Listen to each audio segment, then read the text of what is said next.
Shalom, shalom, shalom, shalom, Aleinu, shalom, Aleinu, Shalom, les shalom. alcool et Israël. Baruch Hashem, nous sommes dans notre rendez-vous, le rendez-vous de ce marathon que nous avons commencé avec le professeur Chaim Weizmann en direct d'Israël. Le marathon, comme nous l'avons dit, dans ce marathon, chacun court selon sa vitesse. Tu peux courir avec la Torah. Le marathon, c'est l'étude de la Torah.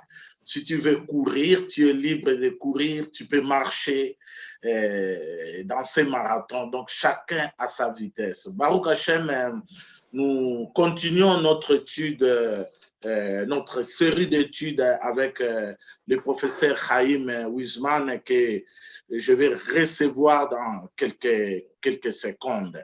Alors, nous sommes toujours dans l'étude de la Torah sur le mot Berit, Berit qui est l'alliance. Le professeur Chaim nous explique, a commencé à nous expliquer les mots alliance dans la Torah, mais selon le Midrash Rabbah. Alors, aujourd'hui, avant d'entrer dans la troisième partie qui est l'alliance du sang, je vais revenir un peu en arrière pour expliquer aussi à nos amis, en tant que pasteur, je suis chrétien et à toutes les nations, que les mots alliance, voilà, Hachem, Kadosh Baruch commence la parole, la Torah par les mots Berit, alliance. Et pour nous, les nations, nous voyons Yeshua, Jésus, dans l'alliance. Il ne s'est jamais éloigné de l'alliance que Hachem, Kadosh Baruch Hu, a fait au Père. Abraham, Isaac et Yaakov. Yeshua est là. Donc, dans l'alliance de feu que Chaim a expliqué, selon le Midrash, le feu, c'est la métaphore de la Torah, de la parole de Dieu. Yeshua dit, je ne suis pas venu abolir, non la loi. Yeshua dit, je ne suis pas venu abolir la Torah et les prophètes. Donc, Yeshua est toujours là. Donc, nous, les nations, nous devons comprendre, en retournant à la Torah, voilà l'importance de retourner à la Torah pour voir comment Yeshua respectait l'alliance. Il respectait la Torah. Et nous avons étudié aussi avec le professeur Chaim, les cours sont là. La deuxième alliance, c'était l'alliance du Shabbat. Donc, le Shabbat, le but de la création. Lorsque nous voyons la création, le professeur Chaim l'a bien explicité, le but de chaque chose a un but. Donc le but de la création, c'est le Shabbat. Le Shabbat, c'est un monde en soi où chacun doit se retourner pour être en contact ces jours-là du repos, on peut dire du repos, des cessations de toute activité pour se donner auprès d'Akadosh Baruch Hu, dans des prières, dans des méditations et surtout dans l'étude de la Torah. On voit Yeshua chaque Shabbat dans le synagogue enseigner la Torah à tous les gens qui n'avaient pas, qui travaillaient jour et nuit, cherchaient leur gagne-pain, mais chaque samedi, ces gens-là se retrouvaient dans le synagogue où Yeshua les enseignait la Torah. Baruch Hashem, voilà Yeshua, Jésus, il est toujours là, dans l'alliance du Shabbat. Donc, Yeshua ne s'est jamais éloigné des traditions de ses pères. Alors, voilà un peu, en tant que pasteur, en tant que nation, ce que nous devons savoir. L'étude de la Torah nous aide à comprendre que Yeshua était sur sa terre. Il n'a jamais abandonné les siens pour aller vers les nations. Il est resté là, il parlait avec ses frères. Mais aujourd'hui, Baruch Hashem, donc, si Yeshua était là, peut-être nous, on ne pouvait même pas connaître la Torah. Mais voilà, aujourd'hui, on est ensemble avec Israël, avec les maîtres d'Israël. Je suis là avec le professeur Chaim Wiesman pour partager la Torah. Voilà l'héritage de Yeshua pour nous les nations. Donc nous devons aimer le peuple d'Israël, nous devons être ensemble seulement dans l'étude de la Torah, surtout, je le répète toujours, en reconnaissant que Israël, hors la Goïm, c'est dans la Torah, Kadosh Baruch Hu a choisi un peuple, Israël, il a donné sa parole à lui. Ce n'est pas la parole d'Israël, mais la parole d'Hachem, mais Israël qui a cette vocation de nous expliquer. Voilà un peu cette introduction avant d'entrer dans la troisième volet qu'on va finir aujourd'hui avec ce troisième volet de l'alliance du sang, toujours à travers le Midrash. Et j'espère que le Midrash, c'est des mots que nous découvrons à peine. Et à travers ce cours, j'attire ton attention et profiter des explications qui viennent de la source. Pour comprendre, Chaim aussi va nous expliquer un peu comment fonctionne le Midrash. Alors, prépare-toi. Tu es prêt de recevoir le professeur Chaim Wiesman avec joie. Je sais que tu es là en direct, tu es préparé et c'est une joie quand tu reçois serviteur de Dieu avec joie, tu reçois automatiquement la parole d'Akadosh Baruch Hu qui est pour nous. Baruch Hashem. Avec joie, je reçois, où nous recevons, toi aussi tu es là, le professeur Chaim Wiesman d'Israël. Shalom, shalom lecha, Chaim Wiesman. Shalom lecha, très cher pasteur Manhattan. Merci de m'avoir invité. C'est pour moi un grand honneur et un grand privilège d'être parmi vous ce soir. Et nous allons donc continuer notre étude. Et comme tu l'as très bien expliqué, nous allons ce soir étudier notre troisième partie, à savoir l'alliance du sang. Alors, juste pour revenir sur ce que tu viens de dire à propos de Yoshua, de Jésus, Yoshua, en effet, il a pratiqué le Shabbat, puisqu'il allait dans les synagogues le Shabbat, et bien évidemment, donc, on revient donc à l'idée d'alliance. En effet, comme tu viens tout juste de le dire, très cher pasteur Manhattan, en effet, Yoshua a toujours été fidèle au Shabbat, à l'alliance du Shabbat. L'alliance du Shabbat, qui nous rappelons, nous renvoie à cette notion extrêmement importante de tachlit. Tachlit qui veut dire le but. Le but. Le but.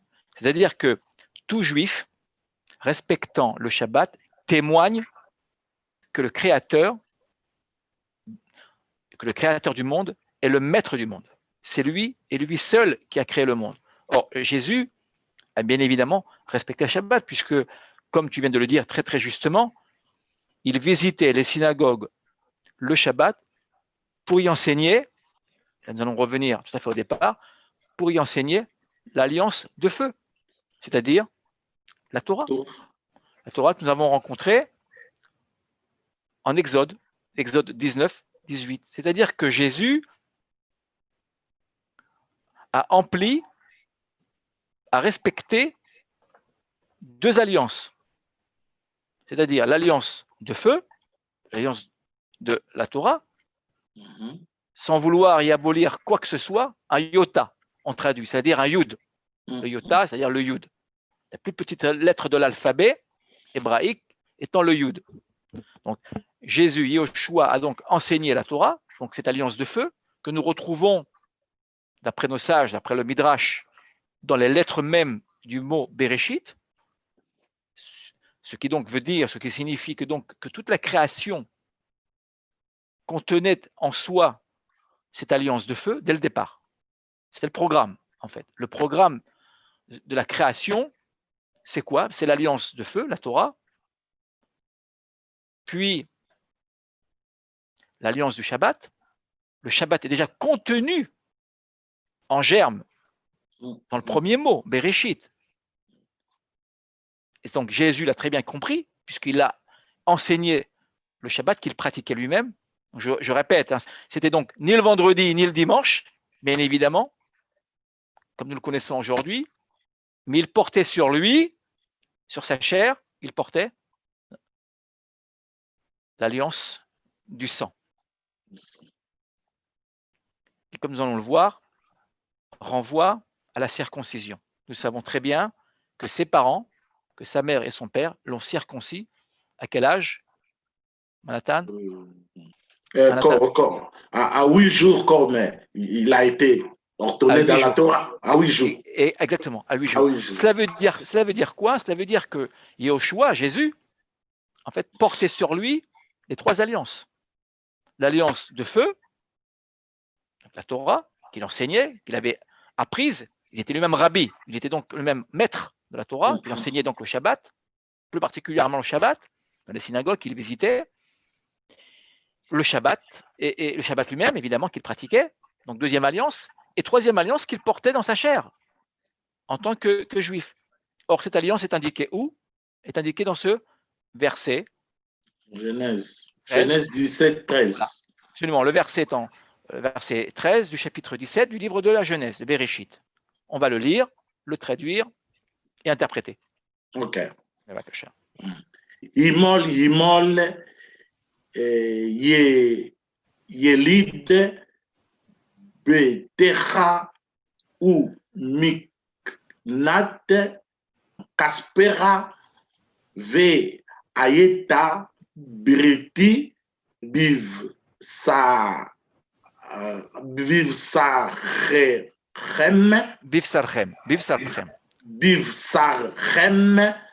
Livrit, Holam. Très bien, la référence, toujours la référence. Genèse chapitre 17, verset 13. Alors, avant qu'on aille traduire le texte, je fais remarquer de nouveau que le mot Bérit, qui est ici indiqué, que j'indique ici avec le curseur, apparaît dans le mot Bereshit, le premier mot de la Torah, tout à fait au début, ici.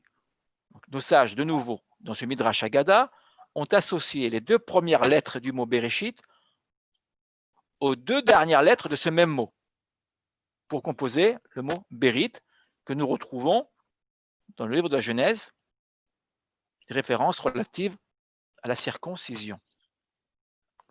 Voilà. Donc traduire et aller voir la référence dans le texte en français. Genèse 17, 13. Bevakasha, très cher Manhattan. Oui, il sera circoncis, l'enfant de la maison ou celui que tu auras acheté, et mon alliance à perpétuité sera gravée dans votre chair. Donc, que dit le texte? Tout simplement. L'enfant qui sera né sera, c'est l'alliance de la circoncision. Exactement. L'alliance. C'est-à-dire que un enfant de la maison d'Israël sera circoncis au 8e jour, comme tout à l'heure nous l'avons indiqué. Mais attention, même, c'est là le point qui nous intéresse, même les nations qui viendront se joindre à Israël, les hommes qui viendront se joindre à la maison d'Israël devront subir la circoncision. Car nous savons très bien dans le texte que les serviteurs d'Israël, d'Abraham, d'Yitzhak et de Jacob étaient circoncis. Le serviteur d'Abraham qui s'appelait Eliezer était circoncis. C'était un principe fondamental. Alors, le verbe imol que nous voyons là, comment s'appelle cette règle? Imol. Imol. C'est la tautologie. La tautologie, exactement, excellent. Ça veut dire qu'il y a obligation, vraiment. Là, le texte a traduit, oui, il sera circoncis véritablement, obligatoirement. Nous avons ici une répétition du même verbe. Aussi, certainement. Certainement. Oui, très bien. Aussi. Très, très bien. Exactement. Ce verbe-là, quelle est sa racine? Allons le voir.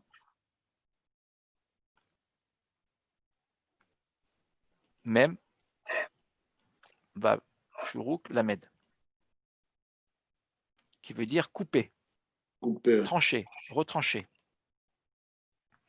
Le but est de retrancher le prépuce, c'est-à-dire cette chair, du membre viril de l'homme. D'accord. Ce qu'il faut savoir, c'est que la partie qui est enlevée s'appelle orla. Orla. Alors, pourquoi enlever cette partie? C'est une question que nous pouvons nous poser. Une étude approfondie pourrait répondre à notre question, mais nous allons faire court. Voilà, orla. On peut l'écrire de la sorte. Orla. Voilà. D'ailleurs, les nations, même les païens, on les appellera arélim. Arélim. Les incirconcis. Les incirconcis. Les incirconcis sont les païens. En règle générale, dans le texte biblique, nous l'aurons. Très bien. Pourquoi donc retrancher, couper le prépuce? Pourquoi? Parce que dans la tradition d'Israël, cette chair représente l'instinct du mal, les pulsions du mal. Et donc, pour nous différencier des nations, de leurs mœurs, c'est un des commentaires. Il y aurait d'autres commentaires, bien évidemment, mais c'est un des commentaires. Donc, pour nous différencier des autres nations, l'Éternel va ordonner à Abraham, le premier circoncis de l'histoire d'Israël, va ordonner à Abraham, à l'âge de 99 ans, de pratiquer la circoncision. Alors, Abraham la pratiquera sur lui-même. N'oublions pas qu'Abraham il vient d'où Abraham? Il vient des nations, il n'était pas juif. Comment ça s'appelle? Ur-Kasdim. Ur-Kasdim. Il vient de Ur-Kasdim. Absolument. Abraham vient de Ur-Kasdim. Ur-Kasdim, c'est-à-dire de Mésopotamie. Mésopotamie, là où finalement il y avait des dieux partout, des icônes partout, des statues partout, et les mœurs étaient des mœurs dévoyées. Et l'Éternel va donc demander, je dirais même ordonner à Abraham, en fait, de couper cette partie qui est considérée comme étant une partie impure chez l'homme. En quelque sorte, Chaim, on peut dire de se détacher de sa source. Exactement, absolument. De la source impure. Une source impure, oui. Source impure, merci. Nous n'avons pas le temps ce soir, mais la Torah nous parle aussi de la circoncision, d'accord, de l'oreille, par exemple. Nous l'avons. Quel rapport, d'accord? Toutes les fois on parle de circoncire dans le texte biblique, on parle d'enlever quelque chose d'impur, une partie, un élément impur qui serait inscrit dans notre création. C'est-à-dire que la orla va à l'encontre de notre nature, puisque l'homme a été créé avec cette chair. Nous devons nous élever au-delà de la nature, en retranchant cette partie qui est naturelle chez l'homme. Nous devons donc retrancher une partie qui est considérée par l'Éternel comme une partie impure, pour que l'homme vienne à s'élever au-delà de la nature. Alors nous allons le voir chez Abraham. Question qui se pose. Pourquoi cette circoncision, qui est appelée donc alliance du sang? N'oublions pas que c'est une alliance extrêmement importante. Moïse a failli à un moment donné perdre la vie. Oui. Si tu te rappelles du passage, est-ce que tu pourrais l'évoquer, ce passage? Dès sa mission en Égypte, en faisant chemin, il a oublié de circoncire, de pratiquer la circoncision sur ses deux enfants, sur ses deux fils. Son premier fils, si je ne me trompe pas. Son premier fils, pardon. Absolument. Et il a été sauvé par sa femme, Tzipora. Exactement. À ce point-là, c'est-à-dire que pour faire partie de la communauté d'Israël, il faut obligatoirement que tout homme d'Israël soit circoncis. Alors, l'origine est Abraham, nous allons y revenir, et nous allons comprendre l'importance de cette circoncision. Quelle est cette importance? Nous allons le voir. Quelle est donc l'importance de cette circoncision? Quelle est donc même la récompense de cette circoncision? Nous allons le voir à travers la référence du chapitre 17. Nous allons lire les versets qui vont du verset 4 au verset 8 pour comprendre, et nous verrons que l'Éternel offrira 2 promesses à Israël grâce à la circoncision. Première promesse, le don de la terre d'Israël, Eretz Israël, et seconde promesse, une descendance nombreuse. Mais ces 2 promesses sont conditionnées. Il faut qu'Abraham subisse la circoncision. Voilà, donc, pour comprendre le Midrash, c'est un Midrash brut, en fait. Il nous faut donc nous reporter à Genèse 17, de 4 à 8. C'est ce que nous allons faire tout de suite. Alors, nous allons lire les versets et les traduire au fur et à mesure. Nous allons lire tout doucement les versets, un par un. On a quelques versets à lire, versets fondamentaux pour comprendre justement cette alliance de sang. Ani. Ani, Iné, Briti, Itar, Ve, Aïta, le Have, Hamon, Goïm. Nous traduisons. Alors, moi-même, oui, je traite avec toi. Tu seras le père d'une multitude des nations. C'est pas très bien traduit, en vérité. C'est même mal traduit. Nous allons voir une meilleure traduction. Je t'invite à relire la traduction en français. On va lire cette traduction de Samuel Cahen qui me paraît meilleure que la précédente. Voilà. C'est moi. C'est moi. Mon alliance est avec toi. Tu seras le père d'une multitude des nations. Très bien. Alors là, nous sommes au verset 4. Au verset 4, tout de suite, le mot qui nous saute aux yeux, qui apparaît de manière très très claire, c'est le mot? Oui, Beriti. Beriti, c'est-à-dire mon alliance. Mon alliance. Et nous sommes bien avant la circoncision.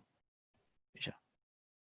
Donc l'Éternel parle d'une alliance qui serait conclue avec Abraham. Continuons. Donc nous gardons cela pour la suite du texte, oui. Chaim, une question de vocabulaire, oui. Si je peux. Je vois Briti Itar. Pourquoi pas Itra? Itecha. On voit Itar. Très bonne question. Alors, pour un hébraïsant d'hébreu moderne, ici, en effet, ça pourrait paraître être un féminin. Il n'en est rien, c'est un masculin. Je vais expliquer. Pour comprendre, il faut, pour comprendre cela, il faut ouvrir notre texte quand il est. Nous voyons sous le mot itach, avec toi, qui est un masculin en fait, et non pas un féminin. Attention. Nous voyons ici un atnar. Atnar, c'est-à-dire un signe qui équivaut en français à un point-virgule. On pourrait faire ceci. Pour cela, évidemment, il faut connaître les règles de cantillation. Donc là, je vais tracer une flèche pour que nos amis s'y retrouvent. Voilà. Nous avons là un atnar qui veut dire on s'arrête. C'est une pause. C'est ce qu'on appelle une forme posale. Je vais entourer. Nous allons entourer ce tout petit signe là, qui est là. Voilà, je l'entoure. Voilà, je vais l'entourer. Ce signe là nous indique que nous devons donc marquer un temps d'arrêt, une pause, ce qu'on appelle en hébreu une afsaka. Afsaka, un temps de pause. C'est ce qu'on appelle la règle posale. Donc, dès lors que nous avons un masculin, itecha, le itecha devient itar, en raison de cette pause. Nous freinons, nous arrivons à un bout de verset. D'accord? Les versets, en général, le verset biblique se divise en deux. C'est ce qu'on appelle la division binaire du verset. Là, dès que nous voyons ce petit signe, ce sont deux cornes renversées. Oui. Deux cornes renversées qui nous disent attention, là, vous devez vous arrêter. Un léger arrêt, attention. Un léger arrêt. Donc, au lieu d'avoir itecha, nous aurons itar. Mais attention, le itar reste un masculin, contrairement à l'hébreu moderne. En hébreu moderne, itar est du féminin. Voilà. Alors, il est juste qu'un hébraïsant qui ne connaîtrait que l'hébreu moderne aurait quelques difficultés ici au niveau de traduction. Mais nous sommes censés connaître la règle de la cantillation. Voilà. Donc, à travers ce point de cantillation-là, Atnar. Atnar qui veut dire repos, comme la noach, le repos, l'arrêt. Ok. Exactement. Donc là, nous devons nous arrêter légèrement, certes, mais il y a un arrêt. On reprend notre respiration pour repartir. Vehaïta le av hamon goim. N'oublions pas que la cantillation, ça veut dire quoi cantiler? C'est chanter. Le texte est chanté. Toi et moi, nous le lisons, mais à l'origine, ce texte est chanté à la synagogue, comme d'ailleurs Jésus le chantait. Oui. Jésus le chantait comme tout rabbi. Quand on chante le texte, et pour le chanter, il nous faut des signes. Voilà. Ce sont donc les notes musicales du texte. Donc, nous devons donc nous arrêter à Itach. Voilà. Merci à toi, c'est moi qui te remercie pour la question. Voilà, nous continuons. Donc le terme qui nous importe ici, c'est le mot Berit. Alliance, mon alliance. On continue. Vélo. Vélo, y carré, od et shimcha, Avram. Ici. Avram. On regarde bien là. On a de nouveau le signe d'arrêt. Atnar. Okay. On s'arrête là légèrement. On continue. Vehaya. Shimcha, Avraham, qui avait Hamon Goïm Netaticha. Très bien, traduction. On est appelé plus. On ne t'appellera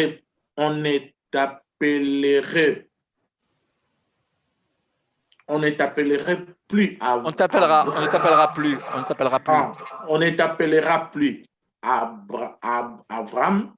Ton nom sera Avraham, car je t'ai rendu père d'une foule de nations. Très bien. Là, nous apprenons quoi, Nathan? Il y a quelque chose d'assez fort là qui se passe. Très fort. À cause de l'alliance? Oui, très bien. Voilà. Exactement. C'est l'alliance conclue avec Abraham qui va conduire Abraham ici, à devenir Avraham. Or, nous savons très bien, pour ceux qui étudient les textes fondamentaux, que le Hei qui est ici, que je vais entourer,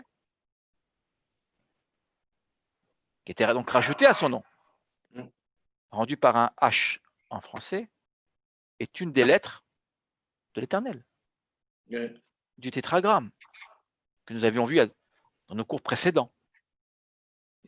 C'est la lettre de la création et du lien intime entre Avram, qui deviendra donc Avraham, avec l'Éternel. Il y a donc un changement fondamental. Et ce changement, nous allons le voir, il est extrêmement important pour la suite des événements. Et bien évidemment, il est lié à la circoncision. C'est ce que nous allons voir. D'abord, il lui dit qui av amon goim netaticha.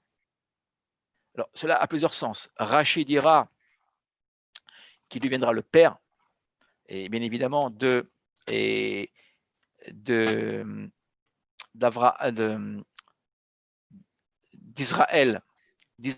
plus tard, donc de Jacob et de Esav plus tard, par le biais d'Yitzhak.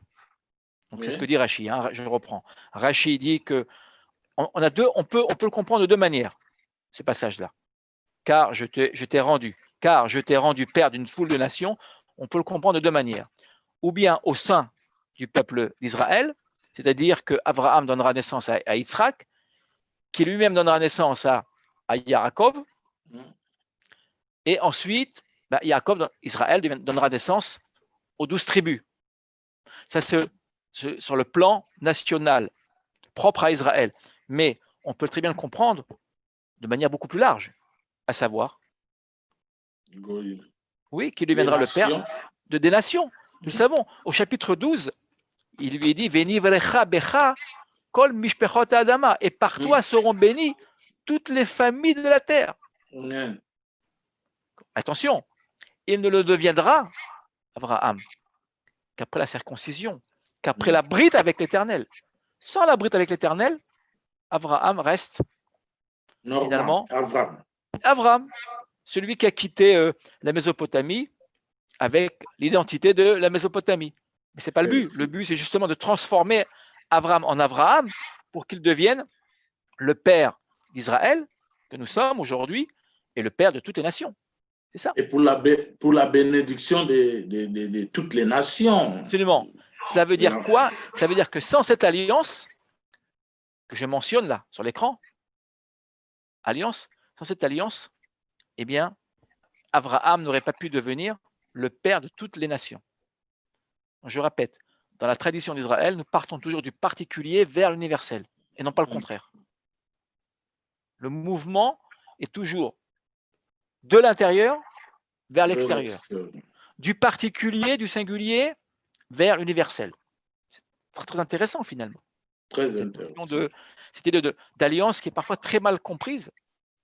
On croit très souvent qu'il y aurait une forme de privilège, que cette alliance serait réservée à Israël. Attention, oui, certes, cette alliance est ici réservée à Israël, mais justement pour qu'Abraham puisse s'ouvrir aux nations et devenir le père de toutes les nations. Donc, toute chose a un commencement. On commence par Israël et puis jusqu'à toucher les nations. Exactement. On continue. Ok. Verset 6. Ve'if reti otra bim od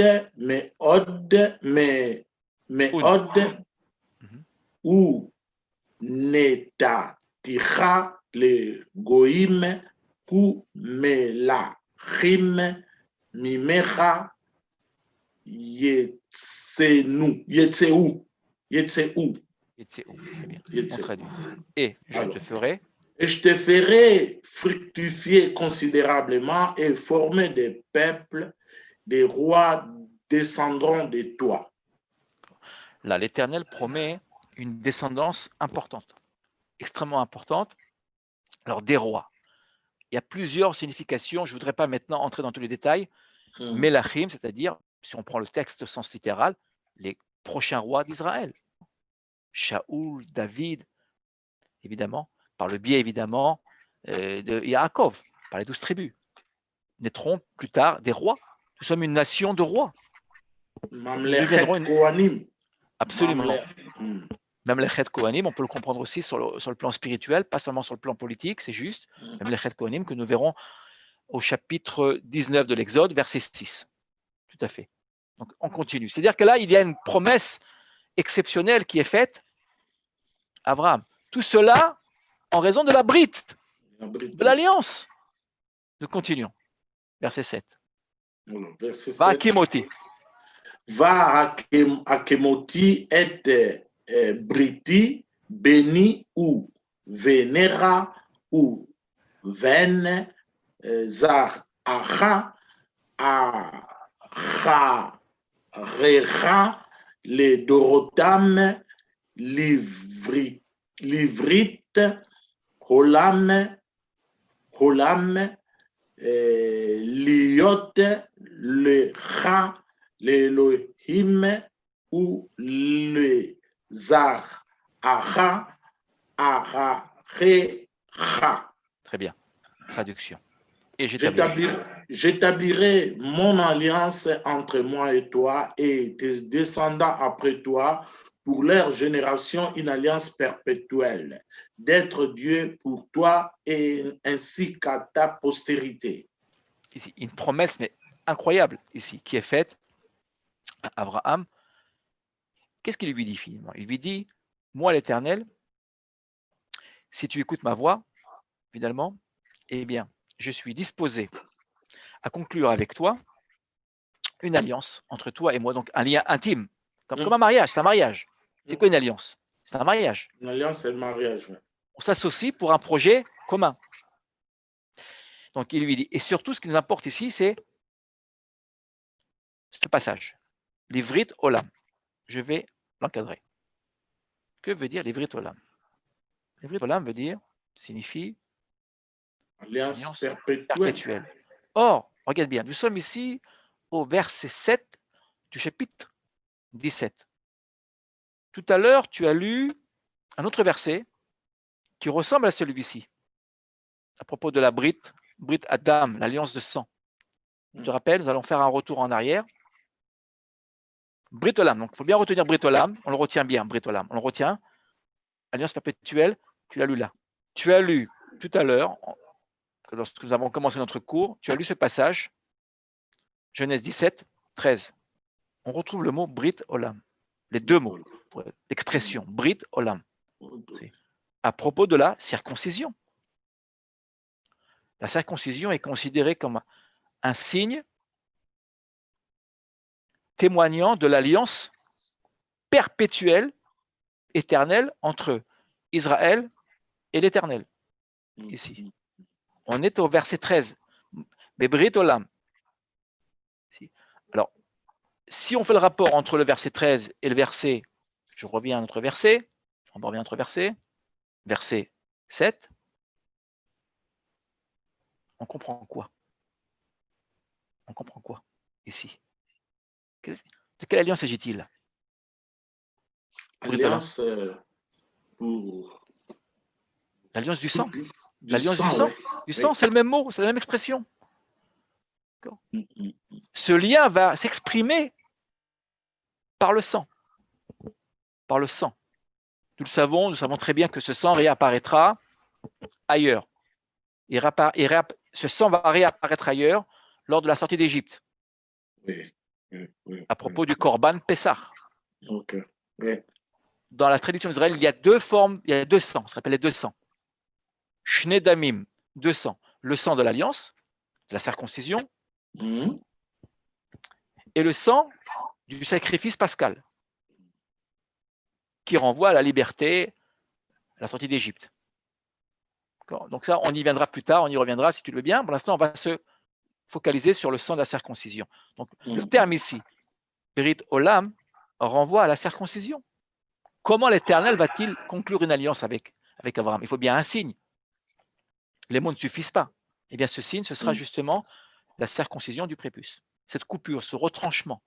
Retrancher le prépuce, retrancher cette partie de chair qui est en l'homme, signifie que nous nous écartons de tous les païens, de toutes les cultures païennes, de toutes les mœurs païennes qui sont des mœurs dévoyées, car nous voulons pratiquer la parole de l'Éternel, qui est une parole pure, sainte, pour le bien du monde, finalement. Voilà. Mais il faut bien un signe. Ce signe-là se traduit par cette alliance qui est une alliance perpétuelle. C'est-à-dire qu'encore aujourd'hui, 4000 ans encore après, Abraham, il a 4000 ans. 3900 ans, 4000 ans. 4000 ans après Abraham, nous continuons à pratiquer la circoncision. Notre dernier verset. Alors, Ve natati les rats ou les zar ara ararera et eretz me bourrera et kol eretz kenaan la ahuzat holam ve Haïti, Lahem, l'Elohim. Parfait. On traduit. Et je te donnerai. Et je te donnerai à tes descendants après toi le pays de ton séjour, tout le pays de Canaan, un héritage perpétuel. Je serai aussi pour eux Dieu, le Seigneur. Très bien, très bien. Alors, regarde bien. Que dit le texte ici? Si Abraham respecte l'alliance, eh bien, nous avons ici donc deux promesses qui vont se réaliser, qui ne seront pas encore totalement réalisées au temps d'Abraham, mais qui vont se réaliser bien plus tard. On le verra avec Josué. Et aujourd'hui, pour nous, aujourd'hui, en Israël, que dit-il? Deux choses extrêmement importantes que nous allons entourer. Tout d'abord, la promesse du don de la terre. Eretz. Quand on dit Eretz, c'est Eretz Israël, c'est la terre, vraiment la terre d'Israël, qui reviendra, en fait, au peuple d'Israël.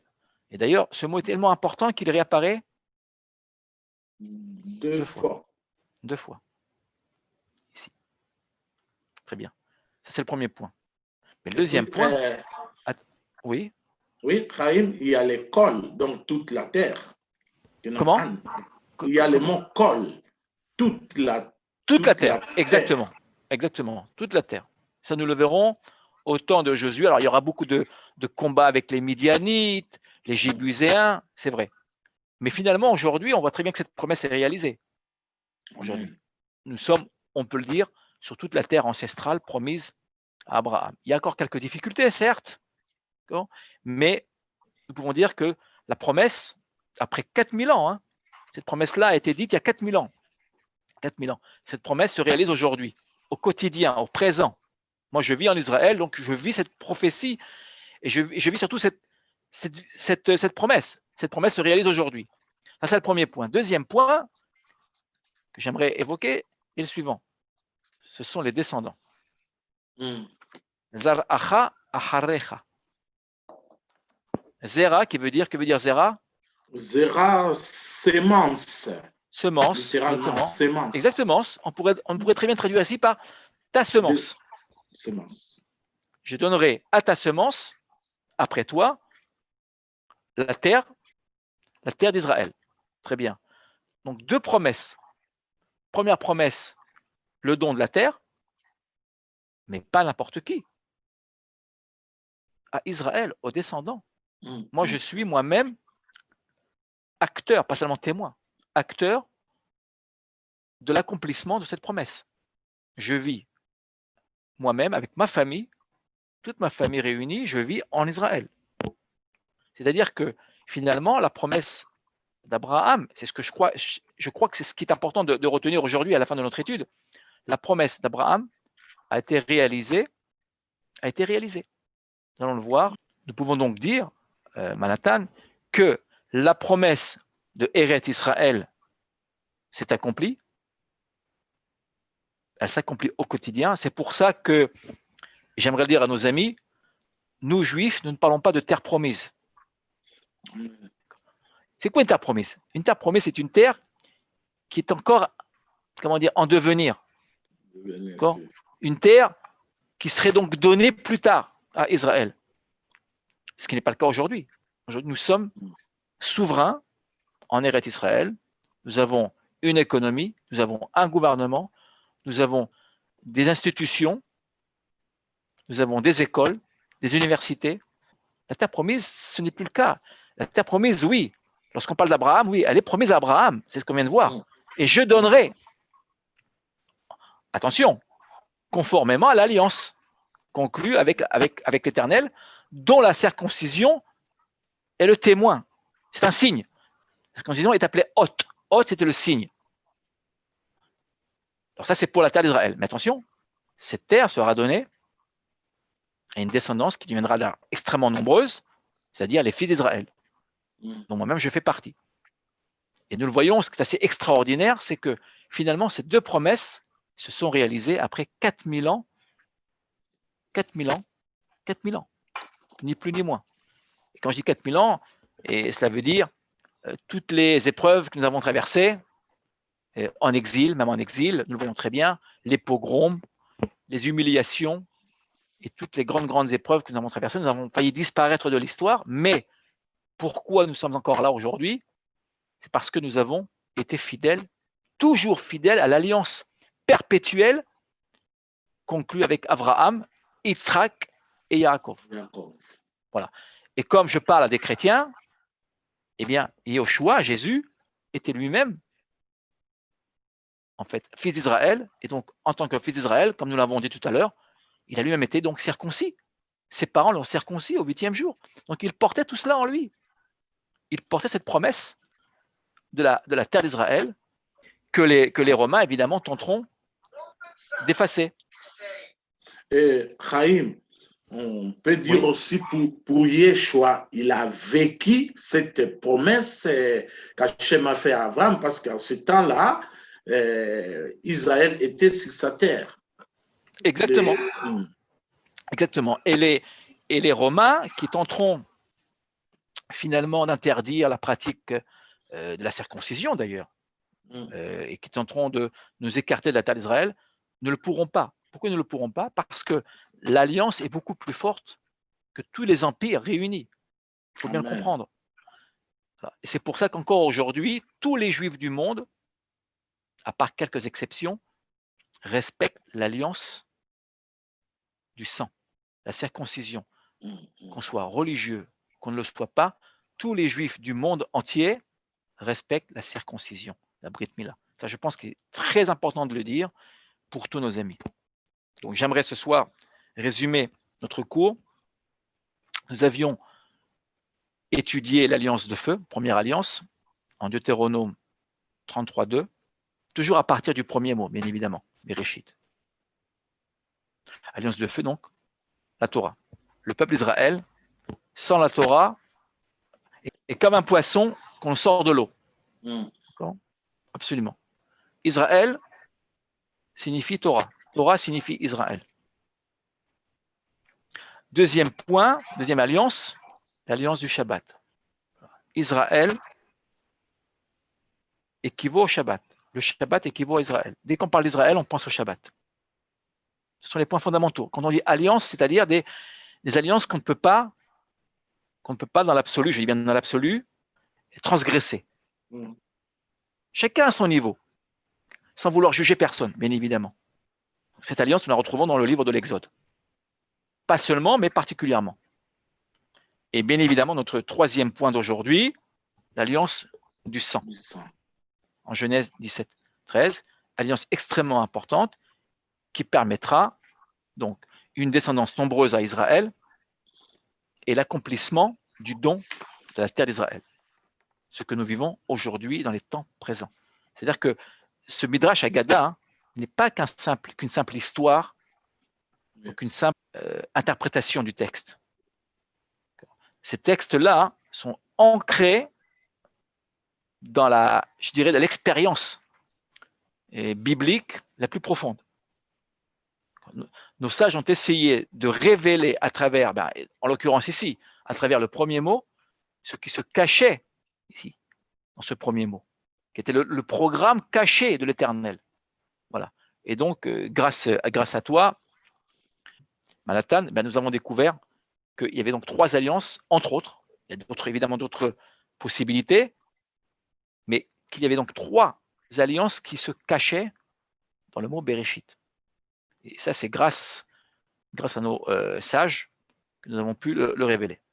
Donc, Baruch Hashem, c'est une opportunité, une occasion pour nous de retourner, surtout pour nous les nations, de retourner toujours dans l'étude de la Torah pour comprendre, étudier la Torah, c'est comprendre ce que Yeshua et ses disciples ont parlé, ou comprendre les évangiles dans sa source. Voilà l'importance de l'étude de la Torah. ce n'est pas, on vient pour Chaim ne vient pas raconter une histoire des ancêtres hébreux, mais c'est un message pour nous, pour toute l'humanité, pour la vie quotidienne, même personnellement, comment je dois respecter mon alliance avec Akadosh Baruch Hu et aussi avec mon prochain. C'est ce que Yeshua est venu dire et ce que aussi notre ami, le professeur Chaim, nous a transmis durant ces 3 volets de cette étude sur l'alliance. Baruch Hashem, Chaim Wiseman, c'est une grande bénédiction pour cette révélation et j'espère que n'hésitez pas si vous avez des questions, comme d'habitude, à poser. On est là, Chaim est là, posez des questions, l'adresse est là. Chaque fois, nous vous invitons à venir rejoindre l'héritage que Yeshua Jésus nous a aussi laissé les nations, les retours dans sa source. Baruch Hashem, Toda Rabba Chaim, je laisse la parole au professeur Chaim Wiseman. Alors, tout d'abord, très cher Manhattan, un grand merci, encore une fois, de m'avoir invité. Ce que j'aimerais dire à tous nos amis, c'est la chose suivante. Si vous voulez mieux comprendre vos propres sources, c'est-à-dire les évangiles, il vous faut avant tout revenir aux sources, comme tu viens de l'évoquer, très cher Manhattan. C'est-à-dire qu'on ne peut pas comprendre les évangiles et la vie, et l'enseignement de Yeshua, de Jésus, si l'on ne revient pas, en fait, à son lieu, à son milieu d'origine, à sa langue, à son enseignement, c'est-à-dire donc à Eretz Israël, c'est-à-dire au Shabbat, c'est-à-dire à la circoncision, comme nous l'avons vu aujourd'hui. Si l'on revient aux sources, à l'hébreu, à sa langue, à son enseignement, alors on est à même de mieux comprendre les sources qui sont les vôtres. Vous serez donc capable de mieux comprendre les sources qui sont les vôtres et bien évidemment revenir au contexte et à la langue surtout et à la manière de penser, parce qu'il y a une manière hébraïque d'enseigner et de penser. Et ça, ceux qui étudient les textes le comprennent très très bien. Nous l'avons vu. Le midrash, ce n'est pas une chose évidente. Nous l'avons vu. On décortique un texte pour en tirer un enseignement. Voilà. Jésus lui-même pratiquait le midrash. Il le faisait lui-même. Il enseignait de la sorte. Comme nous l'avons vu ensemble avec le très cher pasteur Manhattan, que je tiens encore une fois vraiment à remercier de tout cœur. Voilà. Merci beaucoup. J'aimerais encore une fois en profiter pour vous bénir et vous souhaiter le meilleur et que vous puissiez approfondir les sources hébraïques de votre propre tradition. C'est très très important, car encore une fois, je le répète, lire le texte en français, c'est bien, mais le lire en hébreu, c'est-à-dire revenir aux sources hébraïques, c'est mieux. Voilà. Merci beaucoup. À très très vite pour une nouvelle étude biblique. Toda Rabba Chaim, Baruch Hashem. Toda. Toda Rabba, très cher Manhattan. Shabbat Shalom. Shabbat Shalom. Shabbat Shalom. En étudiant la Torah. Voilà. Merci beaucoup et à très très vite. Au revoir. Shabbat Shalom. Au revoir. Leitraot, Shabbat Shalom, Gam Lecha. Shabbat Shalom. Au revoir.